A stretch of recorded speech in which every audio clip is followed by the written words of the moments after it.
শীতকাল শীতকাল চারিদিকে শীতকাল, সারা বাংলাদেশ শীতকাল। প্রিয় ভাই বোনেরা আমার, আজকে পবিত্র শুক্রবার, এমন একটা দিন, জুম্মা মোবারকের দিন। এই জুম্মা মোবারকের দিনে আমি আপনি সবাই যদি এই জুম্মা মোবারকের দিনে যদি পবিত্র এবাদতের মাধ্যমে, পবিত্র নামাজের মাধ্যমে যদি আল্লাহর কাছে যদি আপনি আমি যদি দোয়া করি, সেই দোয়া আল্লাহর দরবারে কবুল হবে। প্রিয় ভাই বোনেরা আমার জন্য আপনারা দোয়া করবেন, আমি আপনাদের জন্য দোয়া করবে, এবং সমস্ত জাতির জন্য আপনারা দোয়া করবেন।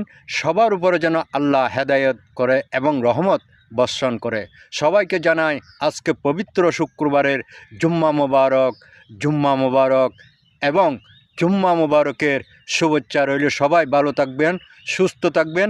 এই শীতের দিনে সবাই সতর্ক থাকবেন, একদম গরম গরম কিছু খাবার খাবেন। সবাই ভালো থাকবেন, সুস্থ থাকবেন।